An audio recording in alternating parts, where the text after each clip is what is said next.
Hi, everybody. Welcome to our webinar. Thank you very much for joining us today. Basically going to go through a couple things here today. A, we're going to have an overview of the company. B, we're going to have an overview of our Reg A Plus financing. And then C, we'll have a Q&A period for everyone to ask us, as many questions as we can get to. And if we don't get to all of them, feel free to contact us at ir@gageusa.com, and we'll answer your question by the end of the day. So just to start, Gage is a company, a vertically integrated cannabis company that's exclusively focused on the Michigan market. We decided many years ago that the Michigan market was going to be one of the biggest markets come 2020, mainly because they had a great underlying base of medical patients. Historically, it was the second largest medical patient base behind the state of California. And with the strong medical patient base, it's really created a ripe environment for the adult use market to grow and grow exponentially. Just as of January 2020, the market, especially on the adult use side of things, has grown over 500%. The market in Michigan as a whole, including medical and adult use, has grown over 200% in total. So strong exponential growth since we started the year. We still have in Michigan over 245,000 medical patients. So that's holding strong as well. And when you take a look at the population and the demographic of Michigan, over 75% of the population is of age to consume, which is a phenomenal opportunity, especially for cannabis companies, to tap into a population where the majority, again, are that age, to consume. So a lot of you may say, why Gage? So first off, we have an experienced leadership team and advisory team. We have over 15 years of cannabis experience. This is in regulated markets as well, not only in the US, but in Canada. We've applied for, built, and operated licenses in both Canada and the United States. And more importantly, we have significant public and private corporate finance expertise and experience. The latter part is particularly important because not only is it important to build a good, strong operational business, it's also important as you move towards, being a publicly traded and public-facing company, to have that experience to ensure that you're providing the best return for shareholders as possible. As I mentioned earlier, we're a vertically integrated cannabis company as well. We have over 19 Class C grow licenses under our portfolio, 3 processing licenses, and 13 provisioning center licenses, which are essentially dispensaries in Michigan. So very, very large operating portfolio. The product portfolio itself is very vast and differentiated in Michigan, not only in the market, but also for Gage. Provide a variety of products that give us the opportunity to clearly thrive when it comes to providing consumers with top-notch cannabis products. Lastly, when you take a look at our portfolio, we also have the ability to reach over 90% of the population within a 1 hour's drive in terms of delivery. Not only does this give us an opportunity to tap into majority of the population, it allows us to ramp up our delivery as time progresses. A little bit back to the Michigan market, because it's a really, really important point to make when we take a look at why we have exclusively focused on Michigan. Right now, there have been a variety of reports that essentially have Michigan as a $3+ billion market over the next few years. I'm of the humble opinion it's going to be even bigger than that. And when you take a look at, again, the strong underlying 245,000 patient base that we have in Michigan, that is just already thriving and historically been the second largest patient base in the US, you have this perfect environment for the adult use market to flourish. You don't need to educate the consumer in Michigan on the benefits of cannabis and cannabis use, similar to a variety of other states like California that already has that strong underlying consuming market that has been there for over a decade. And then when you take a look at the sales, already Michigan is at a $1+ billion run rate as of last month's sales. They've had 3 consecutive months of over $105 million on a monthly basis when you combine adult use and medical. the growth rate from January to August is also exponential, as I outlined. And you really get to see that growth rate in this chart here. Because when you take a look at this chart and actually see where Michigan was only, a few years ago, only last year, it gives you a phenomenal opportunity to actually see just how fast it's growing. And actually see my good colleague, Bruce, has joined. Thanks a lot, Bruce, obviously, for being a part of this. I got started without you, but I've known Bruce now for pretty much a half a decade. I was part of the team that had brought Bruce's company public back when he started Tweed, which is obviously now Canopy Growth. He's the former co-founder, chairman, and CEO of Canopy Growth. Bruce, I'll let you say a couple of words before I continue here. Thanks a lot for joining us. No problem. And believe it or not, I've started a few tech companies, and I was in a side room hanging out, but I apologize for being in the wrong link. I've gotten to know you over time because when GMP supported us, you know what, that was the only investment bank in Canada that would. And so we did a lot of deals together because you got to be loyal to the people who start and help you. And so when I saw what the guys were doing down in Michigan, I wanted to be in the Michigan market. I felt very comfortable with a number of the actors involved with Gage, and I went down to see everything that was going on. I guess it's probably almost a year and a half ago now, and it was amazing what they had built, how they'd allocated their capital, and I thought, man, this could work. Like if the regs happen, if they can use this infrastructure to go where they want to go and get the retail, it could be amazing. And so I think what we'll describe over the next 45, 50 minutes is how their experience, their vision, their good allocation of capital to build great assets you'd want to own a lifetime are turning into a growth opportunity. And so keep going, Fabian, because I do like the numbers on these charts. They're all going in the right direction. The continuous growth is lovely. Keep going, man. Thanks a lot, Bruce. And so, one other comment on the Michigan market is, again, when we had the unfortunate events of, COVID-19, Michigan had deemed cannabis as essential, which was just a phenomenal win, not only for the industry as a whole, but the industry in Michigan. And so right now, we've executed wonderfully on our curbside pickup. And also, currently, we've actually started to open up a few stores. And obviously would welcome those in the area of those stores to now revisit some of our stores that you haven't essentially gone into in a couple months, as they're looking fantastic. So quickly, again, just in terms of market comparison, here on this slide we have a variety of the stronger states when it comes to monthly sales. As you can see, Michigan already is a fourth largest cannabis market on a monthly sale basis, just right up behind Florida. Florida has overtaken Michigan as the second largest medical program in the country. They have over 400,000 medical patients. Keep in mind, they're only medical, whereas Michigan is now adult use. So you'll probably see the numbers in Michigan continue to go down a little bit when it comes to medical patients. We think, we're right on Florida's heels. We'll be able to overtake that particular state in terms of being the third largest market in the next, 4 to 6 months at the most. More importantly, you see in the media, a lot of other states here that are not even as strong as Michigan already, getting a lot of fanfare, getting a lot of media coverage in the industry and in the media. More importantly, when you look at, let's call it a state like Illinois. Michigan has been beating out Illinois already for monthly sales for multiple straight months. I think, September was the 4th straight month that Michigan had beat out in terms of Illinois in terms of monthly sales.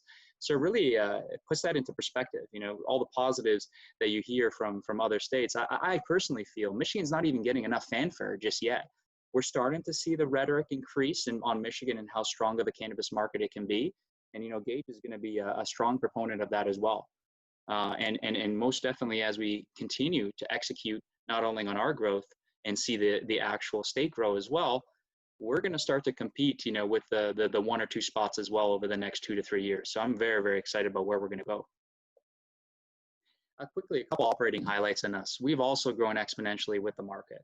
If you take a look at our sales, back in 2019 Q4 at $1.5 million, and our sales in Q3 in 2020. It is a extremely stark difference. We've had phenomenal growth rates since January of this particular year. And more importantly, we posted a growth rate of 187% in terms of our sales from January to August. We consistently command a premium pricing for our flower products, and I'll get to that a little bit more later on in my presentation. More importantly, you see the ramp up in our sales. It's one thing to note also the fact that we do have a customer returning to our locations within 12 days. A phenomenal stat, and a stat that we're particularly proud of, and it's actually one of the top numbers, I would say, in the industry, to have a customer actually returning that often. More importantly, if you take a look at our average that we're achieving on a per dispensary level on an annualized run rate, you could see that 11 million is again one of the higher numbers that you see in this industry on a per dispensary basis. If you compare that to, let's call it, some of the MSOs that you I'm sure all follow, you could really take a look at how strong we are performing from an operational basis. We have a couple of near-term drivers. We hope to open up to 8 to 10 dispensaries by the end of this year. In fact, we have a significant increase in our cultivation coming as well. I'll touch a little bit more on our cultivation in the next couple slides, but we're having a doubling of our production, which is particularly exciting because we've been able to achieve phenomenal results so far in this 2020 year from operating 2 particular facilities. And now that our third flagship grow was licensed in August, we're going to have a doubling of our production. So the great numbers that you're seeing, so far, we anticipate having even better numbers as we progress. And Fabian, some of these opportunities, we don't have to necessarily seek licenses and construct, right? There are opportunities because this hasn't been an equivalent growth rate for everyone.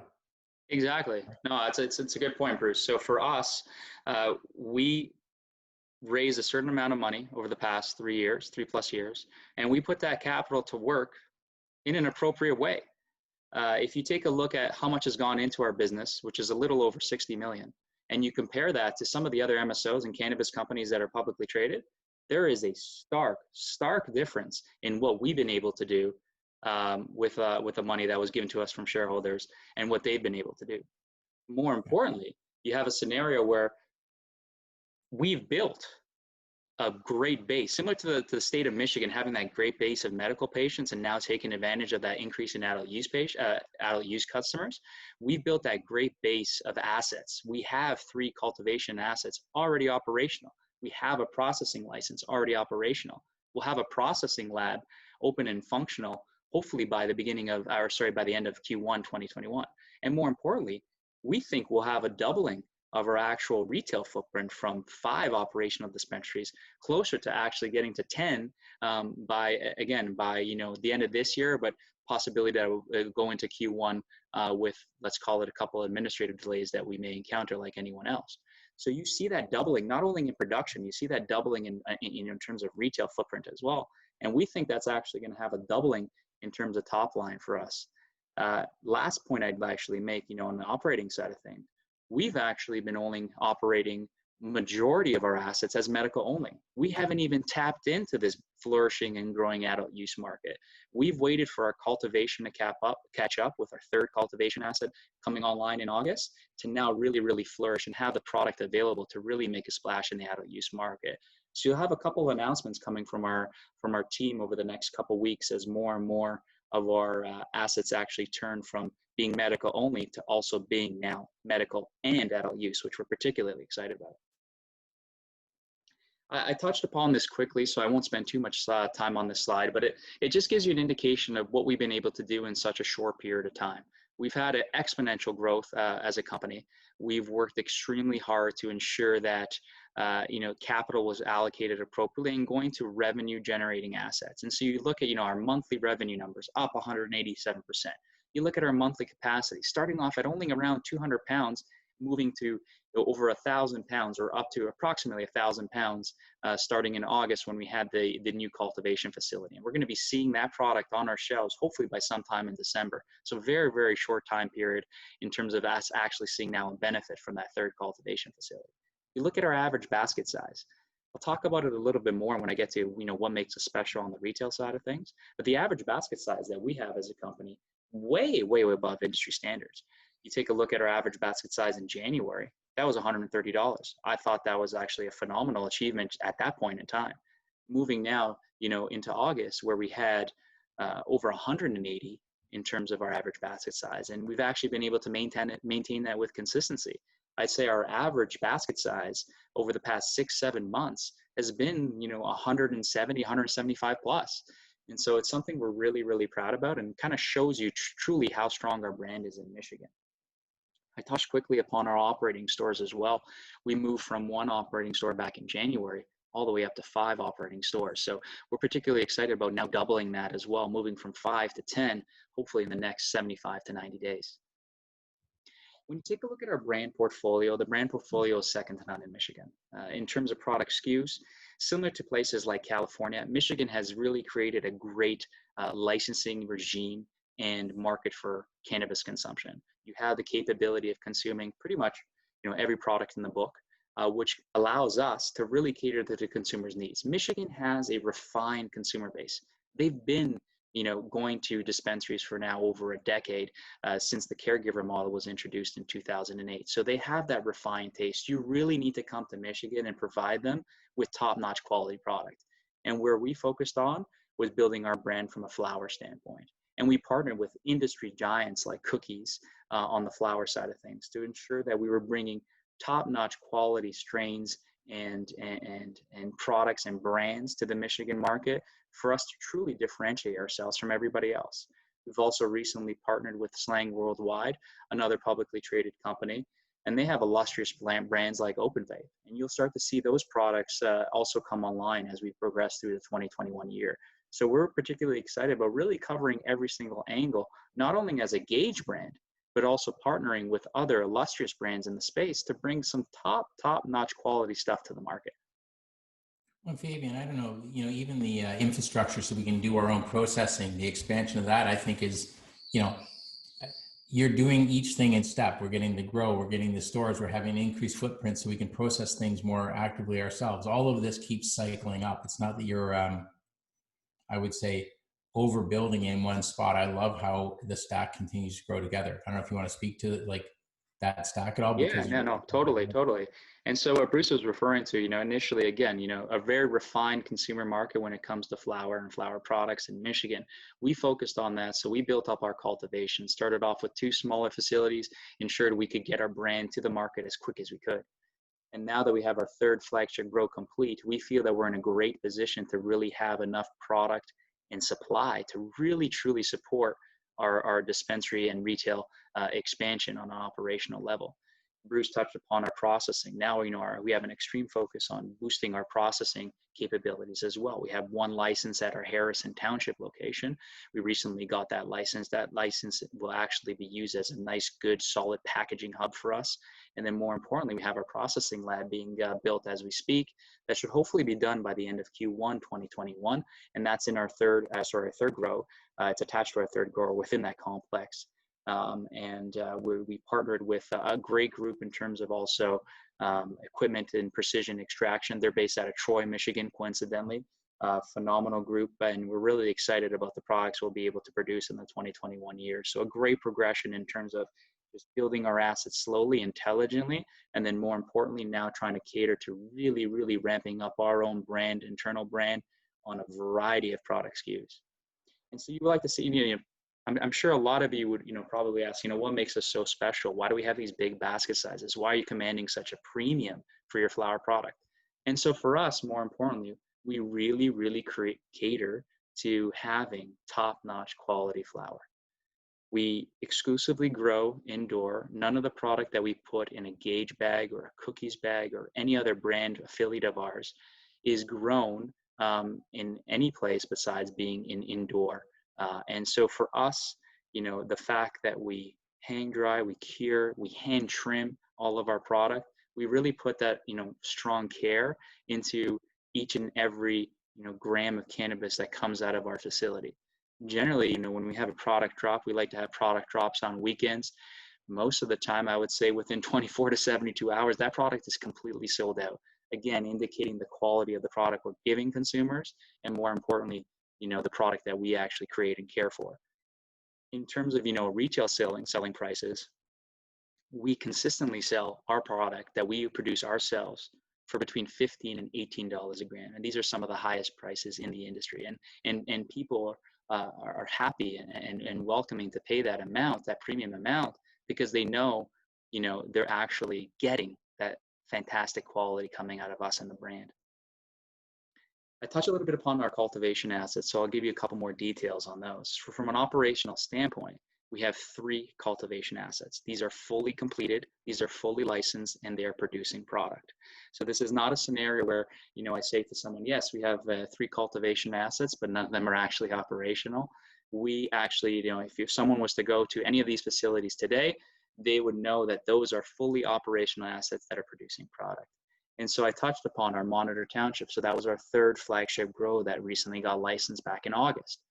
And so that facility is going to be used as our flagship facility. That particular facility has the capabilities producing, from a first phase standpoint, between 400 and 500 pounds of product on a monthly basis. This is coupled with the 150 to 250 pounds of production that each of both Monitor and Harrison and Warren can produce. So in total, you're going to see somewhere between 900 and 1,000 pounds of production coming out of Gage between, I would say, the January to February timeframe. So really, we'll have that monthly run rate, and we're particularly excited about that, considering, how much we actually sell our product for at retail. You're looking at probably on average, at least 6,500 a pound that we're selling that product. You guys can quickly do the math and really see the ramp up in our operations and how that ramp up is going to affect our financials moving forward in 2021. The customer experience, we like to think, is second to none. I was briefly muted to your advantage. One of the things that I think is even more important than simply when people would say, well, I have facilities and they're running or they're not, is I've been through these. What they built was designed for something you would actually want to own for a durable piece of time. That is intended to be the HVAC systems. This is not, the reason you have great product is you have great growers, you have great genetics, and you have great facilities. You don't get to charge a premium if you drop any one of those 3 grades out. Yeah. And so I think, having been to a lot of facilities and spent a lot of money building them, probably one of the most impressive things I've seen in terms of any U.S. operation was the way these facilities have been put together and the thoughtfulness in everything from HVAC to IT control systems. So this is not good today, bad tomorrow. This is a very steady asset. Yeah, no, thank you for that, Bruce. Appreciate those kind words. And that kind of segues perfectly into my next point. So it's fantastic to have, high quality product from, a beautiful, clean cultivation asset and operate those assets.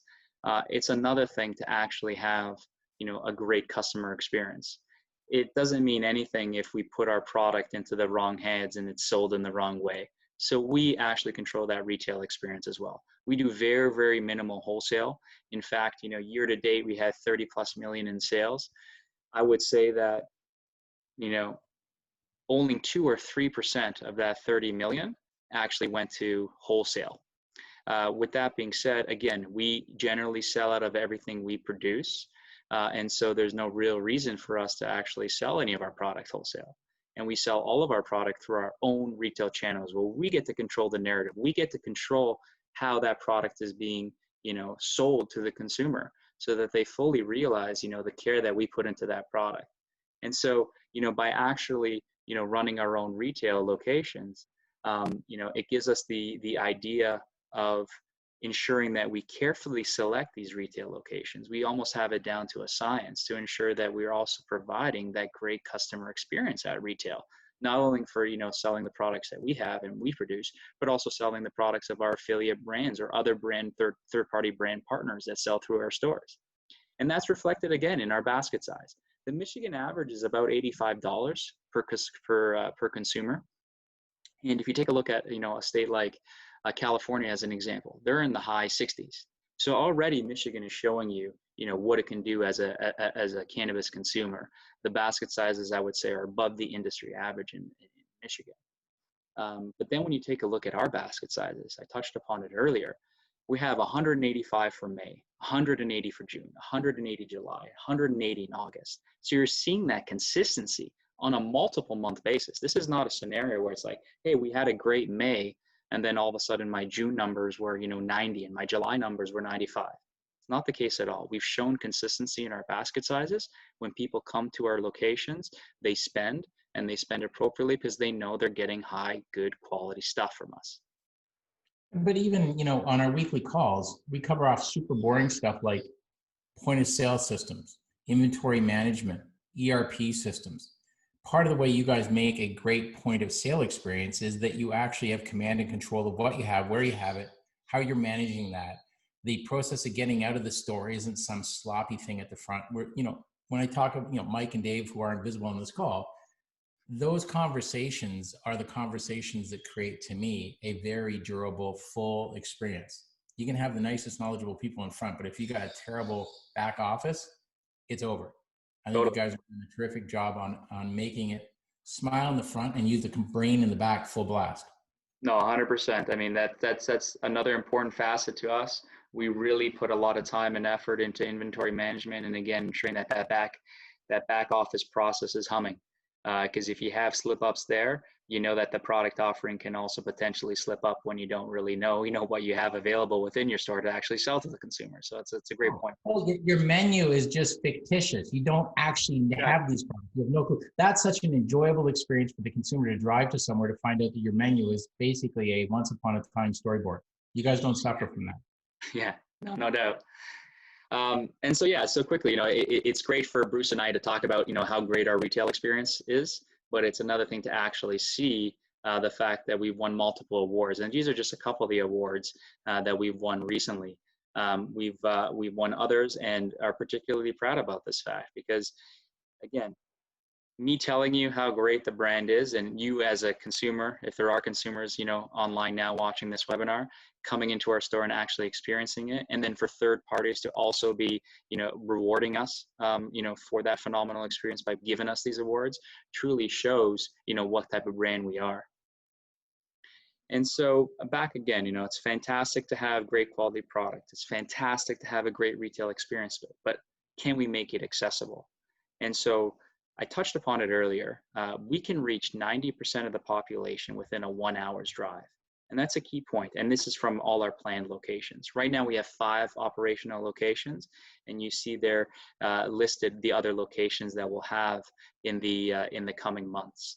I would say at least 3 or 4 of those locations will be open within the next 90 or so days. And we're particularly excited about expanding that retail footprint. And keep in mind, these are assets that we will be operating that are already in hand. These are not assets that I have to go and have a new arrangement with someone in order to have another dispensary in another city. These are assets that will be in operation by the end of the 2021 year. I will be able to reach 90% of that population. Remember, 75% of that population being 21 plus and of age to consume. I'll be able to reach that population within an hour's drive. Right now, I would say Gage is not even fully taking advantage of the delivery options. Not every city, by all means, allows for delivery in Michigan, but that's an important point in the sense that when you do have cities that have that illustrious ability to deliver, we want to make sure we take advantage of it, and we want to make sure that we are catering to as many consumers as we can. So quickly, again, right now we have Ferndale, Adrian, Detroit, which is a cookie store that I'll touch upon next, Lansing, and Traverse City. Ferndale and Lansing, we've been operating those particular locations as medical only. We'll have some very, very exciting news coming soon, as we'll be converting those to adult use dispensaries in the coming weeks. And so we're particularly excited about what that is going to do, not only for our consumer base and our brand to now have more operational stores as adult use, but more importantly, we're excited about what that's going to do to our top line and profitability as well. Adrian, we actually operate, that's the only store we currently operate as an adult use store, and that has performed, exceptionally well. We're going to be looking to ramp that up in the coming months as well. So a lot of good product and variety coming to the adult use market in Michigan from Gage in the next few weeks. Lastly, or I shouldn't say lastly, but again, as I'm walking through this process with you guys, great product, great retail experience, great accessibility. But do people actually care? Do people actually follow the brand? Can I get third-party validation? And so here, when it comes to awareness, that is a key part here. When you go on our social media, whether it be Instagram, LinkedIn, you see the engagement, you see the number of followers. And these are not followers that we, went out and purchased and, claim to have, X amount of followers, following our brand and getting excited about our brand. These are actual consumers that are engaging with us, you see the comments that, every time we post something, you see the number of comments, which is, again, is indicative of the brand engagement. We have phenomenal brand engagement. We have some of the top, I think, engagement metrics in the space.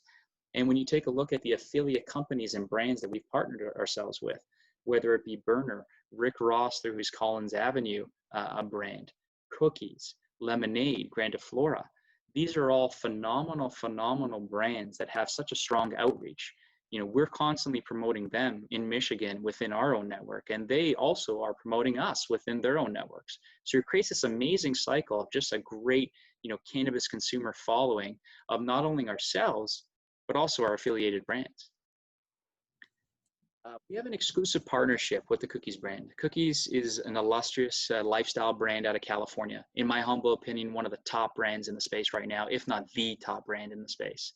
We think very, very highly of them. They run a phenomenal operation. They run, I think, some of the best dispensaries in the state, some of the top performing dispensaries in the state in terms of financial metrics. Their product variety, their attention to detail is really second to none. Even their apparel business, if you go to California, you see there's just thousands and thousands of people actually wearing their apparel, and they're proud to wear their apparel. Burner and the group, that started Cookies have just done a phenomenal job at building that brand. And so when we thought about, who we would actually want to partner with from a brand standpoint, we actually did a lot of research. We actually, truly thought, okay, who do we want to partner with and who's going to elevate our brand alongside theirs? And Cookies was just a no-brainer. So right now we have the exclusive partnership with them for processing, cultivation, and retail. So we run the first cookie store that was actually opened outside of California. And so this cookie store, it's on 8 Mile in the heart of Detroit. It's a medical-only store for now. And I would say it's probably one of the top performing dispensaries. It's been a pleasure working with the Cookies team and family. And we have a lot more exciting things to come, especially with that Cookies brand, and a lot more locations that we will be opening in the 2021 year. Well, and Fabian, I love between Burner and Parker, there's nobody getting free merch either, right? When you see everybody's wearing it, yeah, people are stepping up and saying, no, paying full pop, I want it. That's totally. a very different thing, right? That actually matters. And, we see that in our stores, but you're right. When you see people on the streets and whether they're celeb or not, they actually don't open their wallet fully to buy up. Oh, no doubt. I think if you even go online to their online clothing store, you'll see, on a consistent basis, I would say a lot of their stuff is sold out. You just have such a strong demand. And don't get me wrong, they have tons of supply being put on that website, and just consistent demand, especially with new product drops and new seasons that come on. They're really dialed in with their apparel and merchandise, which is just, again, free advertising, similar to the Gage hat you're wearing today, Bruce. When you get someone to put on your apparel that has your brand on it and wear it proudly, there's nothing more you could possibly ask for from a consumer. Again, I'll quickly skim this side. Obviously, have Bruce joining us today already. Bruce joined us back in 2019. As I mentioned, I've known Bruce for over half a decade now. Worked on a lot of firsts in the industry with Bruce on the capital market side. Worked on his first acquisition in the space when he bought Bedrocan many years ago. He's been a phenomenal partner for us. Adds an immense amount of credibility. People need to realize Bruce essentially started this. I would say he started this industry from a public-facing standpoint. Bruce was one of the few and first license holders in Canada. And, not only did he take that to become, what Canopy is today, he's a phenomenal thought leader. He's consistently seeked out in the industry in terms of, trying to, individuals, entities, service providers, just trying to tap into his brain and his experience that he has in this industry. What he's given to us is unparalleled in terms of his experience. We go on weekly calls with Bruce. And so when you have, individuals that join your team that have this type of experience, when you have individuals like Burner, essentially, signing off on you being a partner of theirs in one of the biggest markets in Michigan. And remember, we were their first partner as well outside of California. So they put a lot of trust in us, and we put a lot of trust in them. Obviously, there's a variety of scenarios where one particular brand or company does exceptionally well in one particular state or one country, and they go somewhere else and don't do as well. So again, it was a little bit of risk on both sides, but again, having that credibility, having that push from that Cookies team has really allowed us to, not only elevate our brand, but elevate their brand in Michigan as well. And we look forward to continually doing that. And, also possibly having a couple new brand announcements in the coming months that we're excited to share that will simply continue to expand our portfolio and product SKUs. So quickly here, in terms of asset portfolio, I don't want to talk too much here and give people the opportunity to ask questions. In terms of licensing, we operate 19 Class C licenses. We have 4 cultivation assets. I mentioned 3 of them are operational. We have 3 processing licenses. 1 is already operational. The second will be operational very soon here in the coming months. And 13 provisioning centers. Have a variety of acquisitions that we're looking at on the provisioning side of things in terms of dispensaries. We're particularly excited about expanding that as our own cultivation comes online. I already went through our cultivation assets, kind of quickly touched on our processing assets. As I mentioned, Harrison Township fully operational, Monitor Township operational very, very soon. We have a list of our dispensaries there. You'll see that list grow as we go, into Q1 2021, Q2 2021 as well. So we're particularly excited about some of the cities and acquisitions we're working on now. And then again, I already touched upon our delivery, so I won't belabor that point. Quickly here, you'll see some of the individuals, as part of our management and board of directors. Obviously, I touched upon Bruce and his experience. I gave you a little bit of my experience. My experience is more capital markets focused. And we have also our president in the U.S., Mike Finos, brings intense and immense operational expertise to the team. Bruce alluded to him before. Michael Hermes, who is one of the co-founders of the business, brings immense operational experience as well in this industry in a regulated format, not only in the U.S. but also in Canada. And Dr. Rena Harb, phenomenal regulatory and compliance experience, something we take very, very seriously. And Dave, obviously, is our newly appointed CFO. He joined us earlier in the year. He will be our public CFO. He has already, public market experience and immense amount of experience generally as a finance professional for the past 30 years. So we really have all the bases covered. We have that industry OG, if you want to call him, and Bruce Linton, providing us, with the ability to learn from his mistakes and ensure we don't make those same mistakes as a company, and actually only, execute on some of the positives that we work on together. And then, we have capital markets expertise through myself and some of our shareholders who continue to be very, very supportive in us. When you look at operations, when you look at industry, historical experience, compliance, and then obviously on the financing, we really have all the bases covered, and we're really, really excited to now, be more in the public eye as we go and pursue a public listing in Q1 2021. Well, and I would say, Fabian, you got with Finos and just flip back so we can just their background. When you look at Finos and you look at Dave, they're both living in state.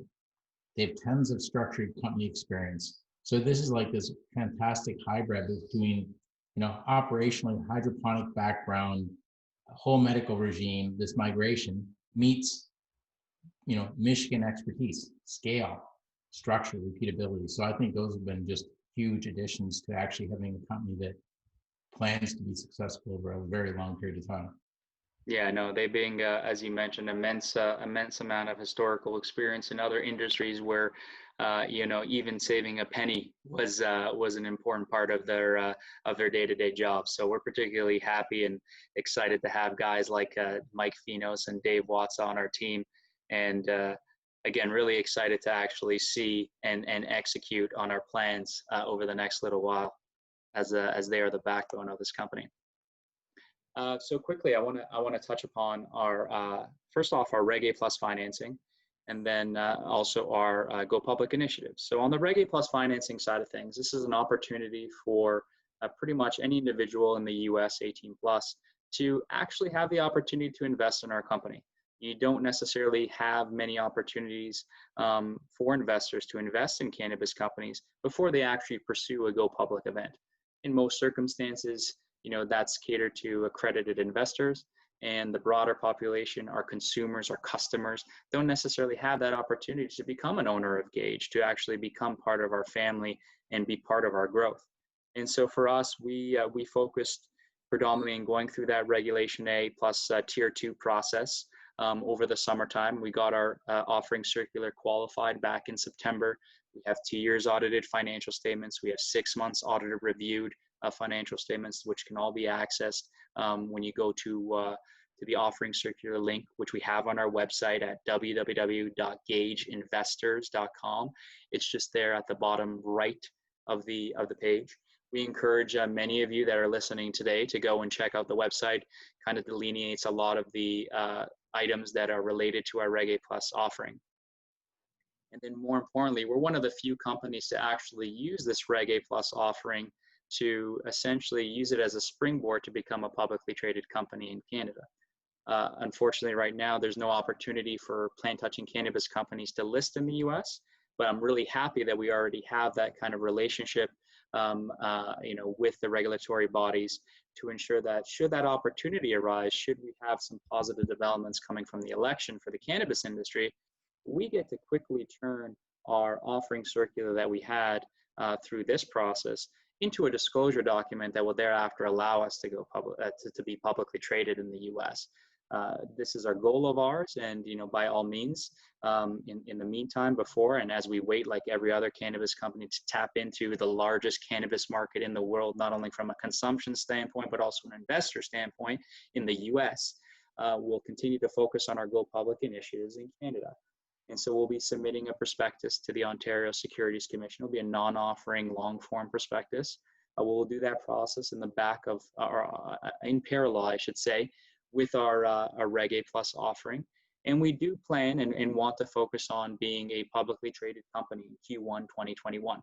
While there's no guarantee that that will actually become a fact, this is a goal that internally we are striving towards.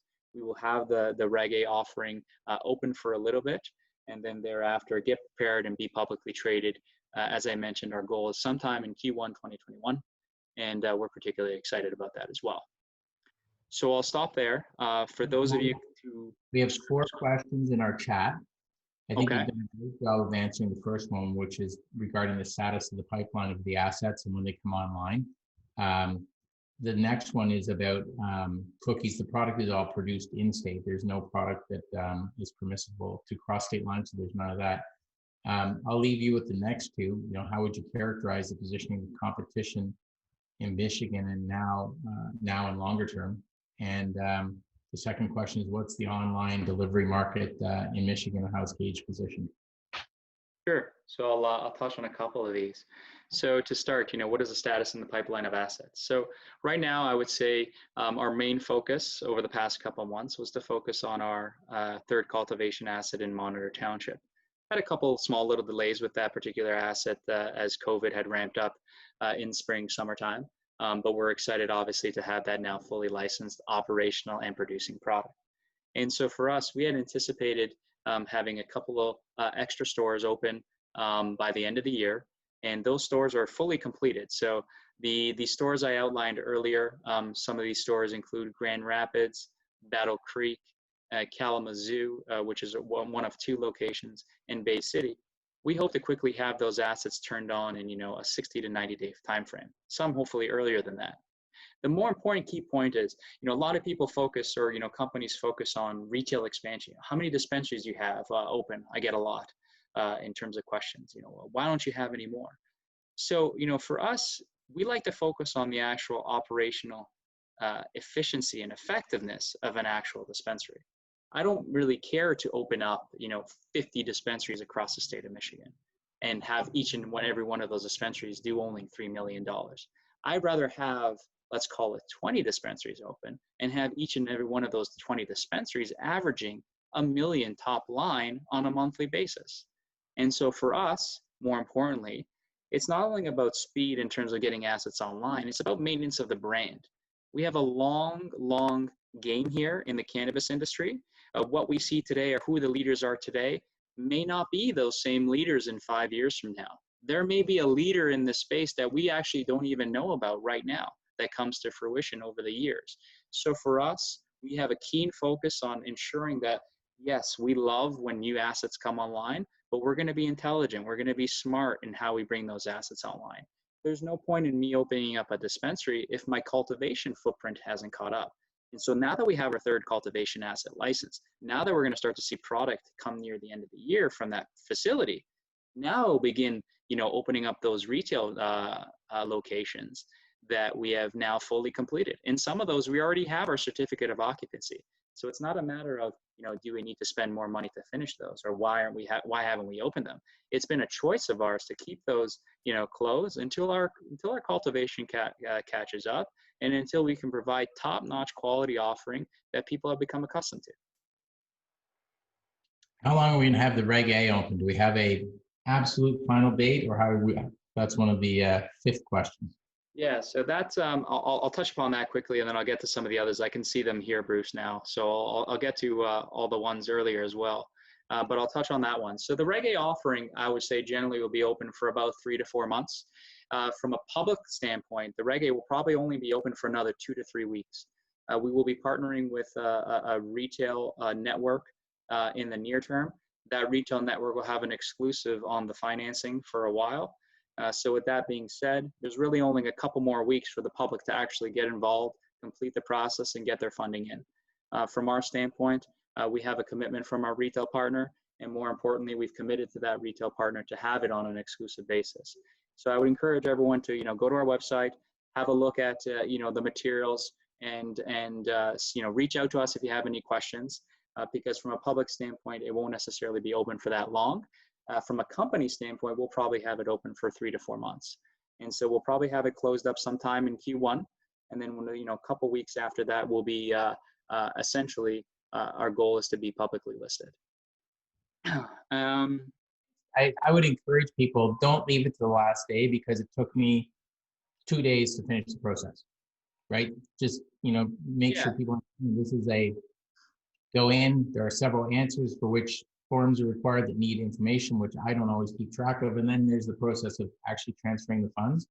Like, give yourself a break, give yourself at least 2 days before it's over to get it done. Yeah, no, totally. That's a good point, Bruce.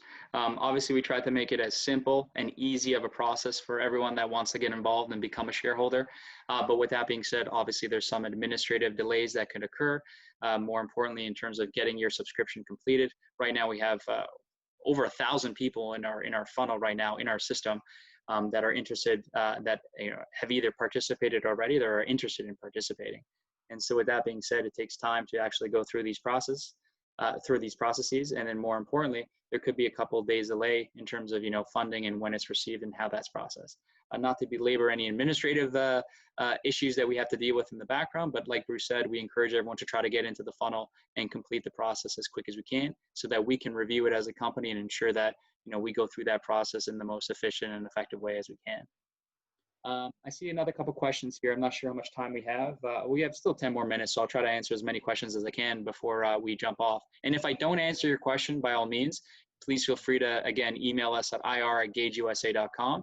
That way I can obviously ensure that anyone who wants a question answered by us, it gets completed and answered for you. So in terms of competition, so competition it's a good point and a good question. So right now, there's really no dominant, big MSO that's in the Michigan market right now. I'd say it's wide open for dominance, and we're taking full advantage of it. I would say, from a competitive standpoint, if you come to Michigan with a subpar product, you will not do well. You will not do well at all. You really need to have dialed in your flower offering in Michigan. As I told you before, Michigan is a competitive market when it comes to the consumer. That consumer has been consuming cannabis in a regulated environment with the caregiver model that was introduced back in 2008 for now over a decade.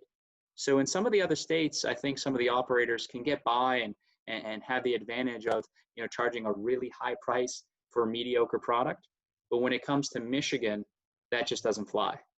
And so it's important for us as a company to continually operate at a really high level. I would say, from a competitive standpoint, when it comes to especially the flower product, we're right up there with the state of California. And so if you do have your product line dialed in, you get rewarded in Michigan. And right now, even on a wholesale basis, pricing is, is quite robust and high. And that obviously transfers to on the retail side of things as well. But keep in mind, those high prices are really for that good quality product. And so again, we strive and put a lot of time and effort into our service offering to ensure it remains, top notch. I quickly touched upon the delivery market in Michigan. So not all cities allow for delivery in Michigan. It's funny, actually. There's a common misconception that I've heard, by a couple of people that have asked me, where it's saying that, oh, Michigan is an unlimited state license system or program. And while that's factually correct, it's also misleading. And so in some instances, I've heard of investors or, potential market entrants or competitors, maybe that are not necessarily competitors in our state, but competitors in general in the space, being competitors in other states, claim that, Michigan is not a great market because there's unlimited amount of licenses. So what people forget is very similar to, what we see in Massachusetts and California. The municipalities in Michigan are the actual ones that hold, truly the power in terms of licensing. So we have a scenario where, while myself and Bruce, as an example, can go out, get vetted by the state, become a license holder, and have a state license in our hand, we actually need to go and apply those specific licenses to an actual city. And I would say, out of the 1,300 or so municipalities in Michigan, only a third have decided whether to opt in or opt out of the program. And even then, out of the third that have decided to opt in, not all of them provide the same type of abilities to cannabis companies within their city. For example, in the city of Ferndale, there's only a few dispensary/provisioning center licenses available. And what that means is there's no opportunity to cultivate, there's no opportunity to process in that city, and it's retail only. And even then, there's only a few retail locations. And so it's a keen point to actually consider when you're thinking about Michigan. And also when you're thinking about how fast a competitor can enter into this market and actually catch up to some of the dominant players already. The fact that you need to go on a city-by-city basis to actually have your assets approved and up and running is actually a barrier to entry, in my opinion, and a great barrier to entry for us as a company, in the sense, not saying for us as it's a barrier to us, but it's great to have that barrier to entry because it ensures us that we have such a head start, and some of our, I guess let's call them colleagues in the state, have such a head start on anyone else coming to enter into the state, that the only way to enter the state is really to acquire someone. So it bodes really, really well for companies like us. Touched upon the Reg 8 timing. Basket price does not include taxes. And the average basket price between medical and rec, again, I would say we were limited in our data, let's call it, for rec/adult use. Right now, we've been predominantly focusing on the medical market and medical only. We had a great following from our medical patients and really wanted to ensure that we catered to them and ensure that every product that we produce was going to the medical patients in Michigan. And so for us, now that we have our cultivation, as I mentioned, ramping up, and we've entered into also some of the, call it contract growing agreements, where we'll have other potential licensees producing Gage branded and Cookies branded product for us as we progress to the 2021 year. We're confident in our service offering and product offering. And so with that being said, we will have more and more adult use stores open, and we'll have more and more data. Right now, in terms of our data that we're seeing from our adult use store in Adrian, it's a very, very similar basket sizes that we have come to love in our medical only stores.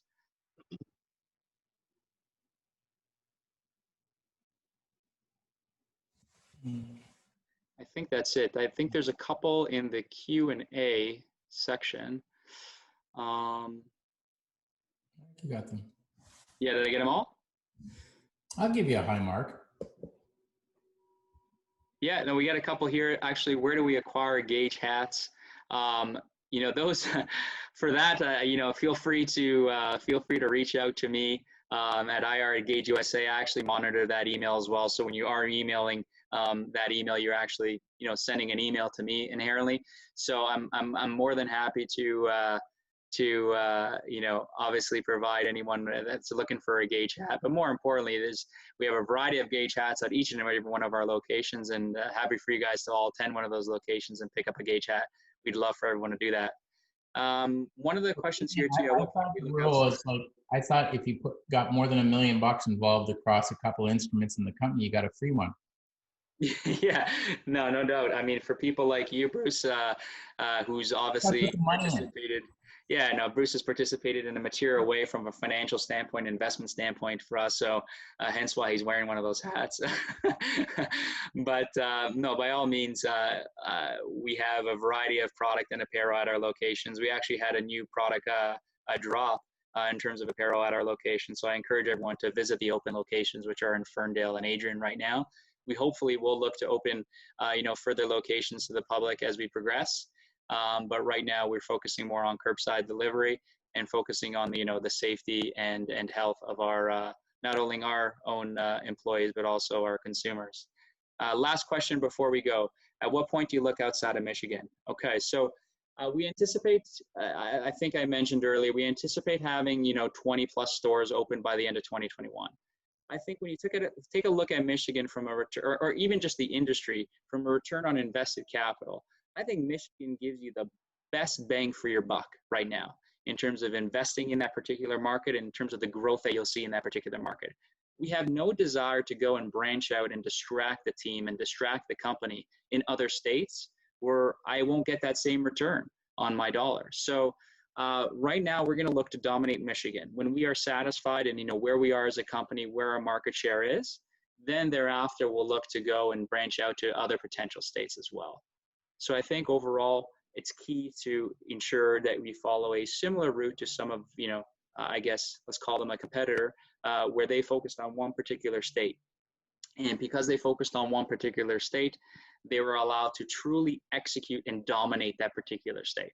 And we want to follow that same style and same kind of strategy. Dominate one particular state, use the cash flow you're generating from that state to go out and now dominate another state. And so we'll do that in a intelligent and focused, almost down to a science in terms of our strategy and how we expand. We have a couple states in mind, and if we do end up expanding, obviously you guys will be the first to know. And so I'll stop there, see if Bruce has any final words. And go ahead, Bruce. I thought the way you were saying dominate one state, truly, I didn't know if you were saying truly or truly, because it could be an easily. Yeah, no, I mean, obviously I was referring to Trulieve, and they've done an exceptional job at again dominating one state, and we're going to be dominating Michigan, that's for sure. And Kim's just opened her 65th store. Yeah, no, I mean, phenomenal execution from that team. Phenomenal. Right, but we're executing, I think, more back office, front office, great product, great brands. Exactly. Exactly. Is there? Not yet, so it's here. And so I think where we are is we have the ability to do a ton in the state. And you're exactly right. Every time you spend $1, you look at, do I spend it where I am or somewhere else? And you're going to get to that threshold, but we're not there for a while. We got a ton of stuff to open up, put the product out. And if anybody was thinking, well, I'd like to run one of the 3 to 5 big MSOs, they've got to be watching this, right? Like, how do you you got all this state with all these people that are of age, very high percentage of them, that can come in and buy the product, and they got no toehold. And we're ripping. So I love the plan, be super strong where we are. And I thank everybody for their time. And I think you did a great job, Fabian. Yeah, no, thanks a lot, Bruce. And thank you all for participating today and listening to our story, what we've done, what we hope to do, what we are going to do in the next couple months and into the 2021 year. If you have any questions, as I mentioned, reach out to us at ir@gageusa.com. And more importantly, please visit our website, www.gageinvestors.com, to get more information on our Reg A. And if I didn't answer anybody's question, I apologize, but I look forward to a bunch of emails coming through. And like I said, I'll be the one responding, so you get to hear from the president. And by all means, if anyone wants to have a chat, I'm also free to get on the phone and obviously go through our strategy and what makes us special. But thanks a lot for joining, guys, and take care.